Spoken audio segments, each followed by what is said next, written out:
Hello students, इस lecture में हम क्लास 12 लेसन 1 लेक्चर 25 इस लेसन का लास्ट लेक्चर है। इसमें हम डिस्कस करेंगे एक समान आवेशित गोलीय खोल के कारण विद्युत electric field due to uniformly charge spherical shell. जैसा कि आप जानते हैं कि हम अपने पिछले वीडियोस में गॉस लॉ और उसके एप्लीकेशन देख रहे हैं। गॉस लॉ का एप्लीकेशन हम यूज करते हैं इलेक्ट्रिक फील्ड फाइंड करने में किसी चार्ज सरफेस के कारण, चार्ज सरफेस और लीनियर चार्ज के कारण। तो इस वीडियो में हम देखेंगे कि गोलीय खोल या स्फेरिकल सेल जो यूनिफॉर्मली चार्ज है उसके कारण इलेक्ट्रिक फील्ड कैसे वेरी करती है, उसकी वैल्यू और मैग्नीट्यूड क्या होता है। ठीक है, तो आइए मान लेते हैं कि हमारे पास एक स्फेरिकल सेल है, गोलीय कोष या खोल भी कहते हैं। गोलीय कोष के बारे में आपको बताएं, जैसे एक ठोस गोला होता है जिसमें अंदर से वो पूरा भरा होता है, उसमें कहीं खाली जगह नहीं होती है। जैसे आप किसी मिट्टी लेके उसे गोल आकार में करें और वो मिट्टी अंदर से पूरा बाहर तक क्या हो, भरी हो, ठोस हो, तो उसे हम कहते हैं ठोस या ठोस कहते हैं, गोलीय आकार।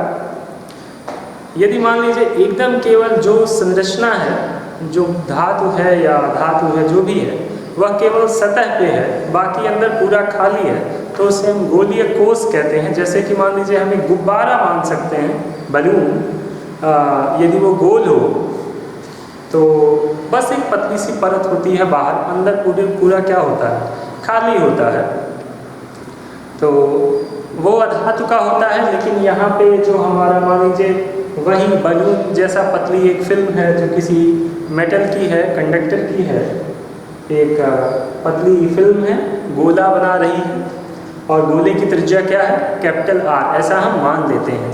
ठीक है, हेडिंग आप डाल लें, मैं इसे मिटा देता हूँ क्योंकि बोर्ड पे काफ़ी कुछ लिखना है। तो हमारे पास एक तो एक हमारे पास कंडक्टिंग मटेरियल का एक स्फेयर है जिसकी रेडियस क्या है, कैपिटल R हमने मानी है। मान लीजिए कि इस पे Q चार्ज यूनिफॉर्मली डिस्ट्रीब्यूटेड है, ठीक है, एक समान रूप से वितरित है, ठीक, और ये हमारा क्या है, आवेश है। आवेश कितना है, चार्ज Q।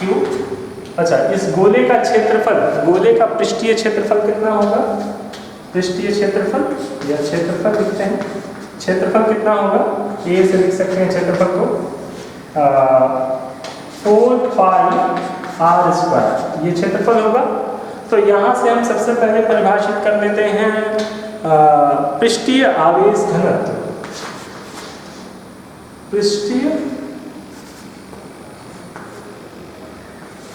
पृष्ठीय बड़ी की मात्रा, पृष्ठीय आवेश घनत्व सिग्मा से डिनोट करते हैं। क्या होता है, एकांक क्षेत्रफल में निहित आवेश या प्रति एक, तो Q/A, तो Q की वैल्यू Q ही है यहाँ पे भी, और A की वैल्यू क्या है, 4 πr²। ठीक है, तो यहाँ से देखिए हम Q की तो आपको क्या मिला, sigma Q/4 πr²। Cross multiplication कर दें तो यहाँ से आपको क्या मिलता है, Q 4 πr² सिग्मा, ये मिला। इसे हम अपना इक्वेशन नंबर 1 कर लेते हैं और भूले ना, इसीलिए इसको हम यहाँ कॉर्नर में लिख लेते हैं, 4 πr² सिग्मा। ये किसकी वैल्यू है, Q की वैल्यू है। आप चाहें तो इसे नोट कर लें, मैं मिटा रहा हूँ, ठीक, ये हमें मिल गया सिग्मा। ठीक है, अब ये जो गोलीय कोष है या खोल है, इसके कारण दो कंडीशन में हम इलेक्ट्रिक फील्ड फाइंड करेंगे। एक तो इस सरफेस से बाहर और एक इस सरफेस के अंदर। ठीक है, एक कंडीशन सरफेस पर भी होती है इस सतह पे। तो दो या तीन कंडीशन या जनरली दो कंडीशन, तीन लेते हैं। एक सरफेस के बाहर इलेक्ट्रिक फील्ड, एक सरफेस पे इलेक्ट्रिक फील्ड और एक सरफेस के अंदर मतलब गोले के अंदर इलेक्ट्रिक फील्ड। तो पहली कंडीशन हम लेते हैं सबसे पहले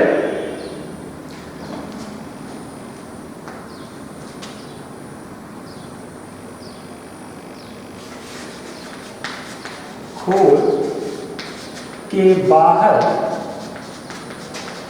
किसी बिंदु पर विद्युत क्षेत्र। ठीक है, मान लीजिए यहाँ पे कोई एक बिंदु है जिसपे हमें विद्युत क्षेत्र ज्ञात करना है।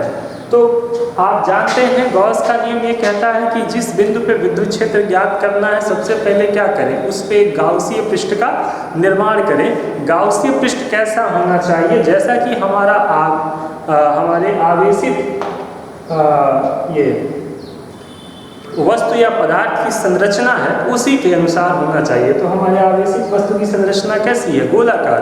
तो गाउसीय पृष्ठ भी कैसा होगा, गोलाकार। तो हम एक क्या करते हैं, गोलाकार गाउसीय पृष्ठ का निर्माण करते हैं। ठीक है,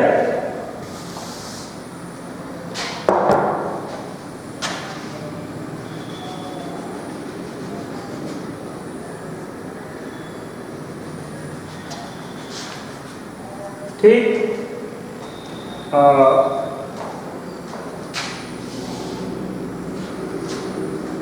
इसकी त्रिज्या मान लीजिए कितनी है, मान लेते हैं इसकी त्रिज्या स्मॉल r। ठीक है, सबसे पहले आपको क्या करना है, आपको इस बिंदु P पे विद्युत क्षेत्र ज्ञात करना है। ठीक है, तो यहाँ पे आप एक सूक्ष्म क्षेत्रफल मानिए, सूक्ष्म क्षेत्रफल मान लीजिए ds। सूक्ष्म इस क्षेत्रफल को क्या मान लीजिए ds। ठीक है, क्षेत्रफल की दिशा क्या होती है, लंबवत बाहर की ओर। तो ये होगी लंबवत बाहर की ओर। ठीक, आप जानते हैं कि आवेशित पृष्ठ के कारण विद्युत फ्लक्स रेखाएं क्या होती हैं, या तो बाहर जाती हैं लंबवत या तो अंदर आती हैं। तो ये धनावेश है इसलिए इसके कारण क्या होंगे, लंबवत बाहर जाएंगी। इसीलिए इसी दिशा में हमारा क्या होगा, विद्युत क्षेत्र होगा। ठीक, अब फ्लक्स की परिभाषा कहती है, फ्लक्स की परिभाषा कहती है, हम यहाँ लिखेंगे फ्लक्स के परिभाषा के अनुसार सूक्ष्म क्षेत्रफल ds से संबद्ध विद्युत flux d phi equal to E dot ds, E dot ds।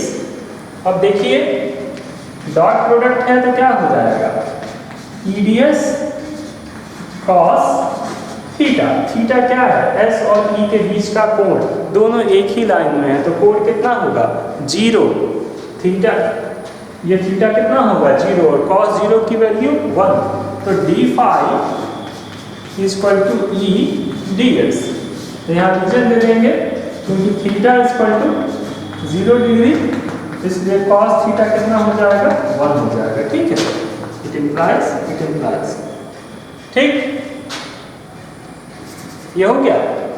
ये तो था एक सूक्ष्म क्षेत्रफल के एक सूक्ष्म हिस्से ds के लिए। पूरे क्षेत्रफल के बाद के लिए हम क्या करेंगे, थीटा को इसको समाकलित कर देंगे। ठीक है, तो समाकलन करने से पहले आप यहाँ लिखेंगे कि संपूर्ण फ्लक्स के लिए, गाउसीय पृष्ठ से संबद्ध संपूर्ण फ्लक्स के लिए उपरोक्त समीकरण को समाकलित करने पर, ठीक है, close integral surface integral E dot ds,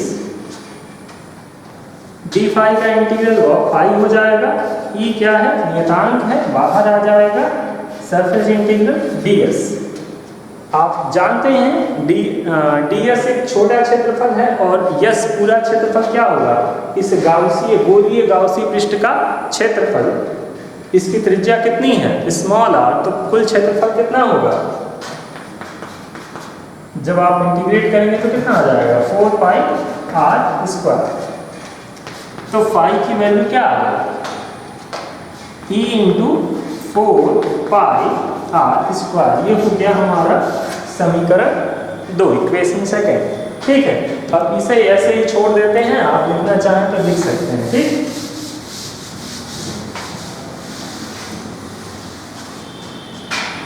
हमारे पास दो इक्वेशन है, याद रखिएगा, ये हमारा पहला इक्वेशन है, ये हमारा दूसरा इक्वेशन है। अब हम गॉस के नियम का उपयोग करें तो हम लिखेंगे गॉस के नियम के अनुसार बाहरी या इस बड़े वाले गोले से संबद्ध वैद्युत फ्लक्स फाई इक्वल टू क्या होता है Q बाई एप्सिलॉन नॉट। ठीक है, फाई की वैल्यू हमको कहाँ से मिलेगी, यहाँ से मिलेगी। लिख लेते हैं समीकरण 2 से फाई की वैल्यू लिख लेते हैं E into 4 pi are square equal to Q by epsilon naught. E की वैल्यू निकालेंगे तो यहाँ पे हो जाएगा 1/4 pi epsilon naught Q by r square. ठीक है, यदि वेक्टर फॉर्म में लिखना चाहते हैं तो दिशा किसकी होगी, इस R की दिशा होगी यूनिट वेक्टर के लिए। ठीक है, ये एक समीकरण हो गया। इसको थर्ड कर लेते हैं। एक तरीके से और लिखा जाता है। ठीक, नीचे वाले का कोई काम नहीं है, मिटा देते हैं।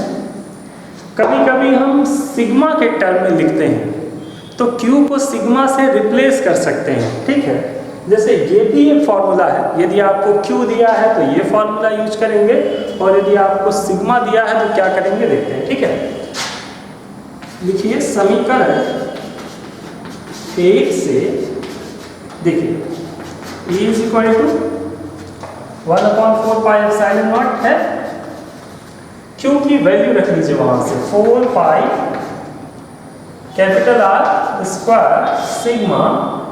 ठीक है, और नीचे यहाँ Q की वैल्यू रखिए, नीचे क्या है R स्क्वायर किस डायरेक्शन में, R कैप के डायरेक्शन में।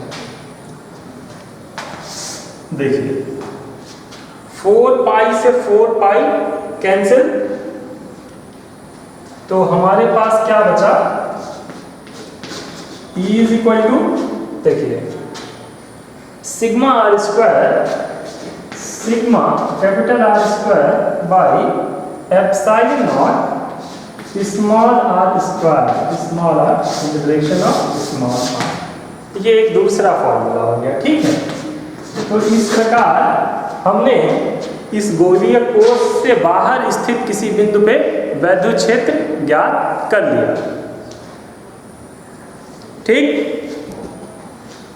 जब आप गोले के ही किसी बिंदु पे होते हो, इस पे किसी पे होते हो, तो यहाँ क्या हो जाता है small r equal to capital R। मान लीजिए बिंदु कहाँ से हो, यहाँ पे हो, तो स्मॉल r और कैपिटल R क्या हो जाएंगे एक दूसरे में बराबर। तो जहाँ स्मॉल r है वहाँ क्या लिख दोगे, कैपिटल R लिख दोगे। ठीक, वो एक कंडीशन होती है। दूसरा हिस्सा, खोल के अंदर किसी बिंदु पर। ठीक है, तो ये हमारा मान लीजिए गोलीय कोश है। ये जब आप इसके अंदर किसी, मान लीजिए इस बिंदु पे आप, ये इसका केंद्र है और इस बिंदु पे आप विद्युत क्षेत्र का मान निकालना चाहते हैं, तो गोलीय खोल के जब आप अंदर बात करते हैं तो यहाँ वैद्युत क्षेत्र के लिए अपनी बात कहने की दो तरीके हैं। एक तरीका तो ये है कि क्योंकि फाई इक्वल टू क्या होता है E डॉट ds या E डॉट a कह लीजिए। ठीक है, कहिए कि दो स्थितियां हैं, या तो हमारा सरफेस धनावेशित होगा या सरफेस ऋणावेशित होगा। यदि सरफेस धनावेशित होगा तो वैद्युत फ्लक्स रेखाएं, वैद्युत क्षेत्र रेखाएं या वैद्युत फ्लक्स इस क्षेत्रफल से प्रारंभ होकर कहाँ चला जाएगा, अनंत की ओर। और यदि मान लीजिए ये क्या हो, ऋणात्मक हो, तो अनंत से आके यहीं क्या हो जाएगा, समाप्त हो जाएगा। यानी गोले के अंदर, गोलीय कोश के अंदर वैद्युत फ्लक्स का मान कितना होगा, 0। तो फाई क्या हो जाएगा, 0। तो E इंटू ए 0, क्योंकि क्षेत्रफल 0 नहीं हो सकता, A is not equal to 0, इसीलिए 0 कौन होगा, E इज इक्वल टू 0। यानी गोलीय कोश के अंदर वैद्युत क्षेत्र कितना होता है, 0 होता है। ये बात कहने का एक तरीका जनरल जो हमेशा हम कहते हैं। दूसरा तरीका, मान लीजिए हमें इस बिंदु पे वैद्युत फ्लक्स, वैद्युत क्षेत्र निकालना है, तो उस बिंदु पे हमने क्या खींचा, एक डॉटेड लाइन से गॉसियन सरफेस। गॉस का नियम और गाउसीय सतह का कंसेप्ट ये है कि गाउसीय सतह कहता है कि क्षेत्र से संबद्ध मतलब उसके अंदर निहित। तो क्या ये जो हमने डॉटेड लाइन या गाउसीय सतह बनाया है, इसके अंदर कोई आवेश है, नहीं है। तो यदि इस गाउसीय पृष्ठ के अंदर कोई आवेश नहीं है, इससे यह सिद्ध होता है कि इसका कोई फ्लक्स भी नहीं होगा, और फ्लक्स नहीं होगा तो वैद्युत क्षेत्र की संभावना ही नहीं है। तो ये दो तरीके से आप अपनी बात कह सकते हैं, ठीक है। इसी के साथ एक और चीज यहाँ जोड़ देना जरूरी है, कभी कभी ठोस गोलीय कोश ना कह के ठोस गोले की बात की जाती है, ठीक है। तो जहाँ ठोस गोले की बात की जा रही है, जैसे मान लीजिए कोई ठोस गोला है, ठीक है,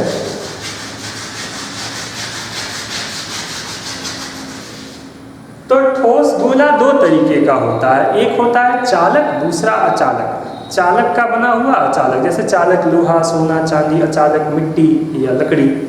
तो यदि ठोस गोला किसी चालक का बना हुआ है, तो चालक में जो आवेश होता है वह हमेशा सतह पे रहता है, ठीक है। इससे कोई नहीं फर्क पड़ता कि चालक में सतह की मोटाई कितनी है, वो कितना ठोस है, यदि उसका जो भी आवेश है वो कहाँ रहेगा, सतह पे रहेगा। तो इसलिए यदि चालक की बात की जा रही है, तो जो कंडीशन गोलीय कोश की है वही कंडीशन किसकी होगी, ठोस गोले की होगी चालक की स्थिति में। लेकिन यदि अचालक की बात की जा रही है, अचालक की बात की जा रही है, तो इसमें क्या होता है, आवेश वितरित होता है हर जगह, अंदर बाहर हर जगह, ठीक है। तो इसके लिए एक अलग कंडीशन होती है, ठीक है, जो आपके एग्जाम्पल में है, आप बुक से देख लेंगे, या दिक्कत होगी तो कमेंट करिएगा, मैं बता दूंगा। तो इस तरीके से ये अलग कंडीशन है, ये दोनों सेम कंडीशन है। तो चालक यदि पदार्थ है तो वो गोलीय कोश हो या गोलीय ठोस हो, कंसेप्ट सेम है। इसी के साथ हम ये चैप्टर यहाँ समाप्त करते हैं। आपको किसी न्यूमेरिकल प्रॉब्लम, किसी कंसेप्ट में दिक्कत हो तो कमेंट बॉक्स में आके कमेंट करें, एक अलग वीडियो सेशन में आपके सारे सवालों का जवाब दिया जाएगा।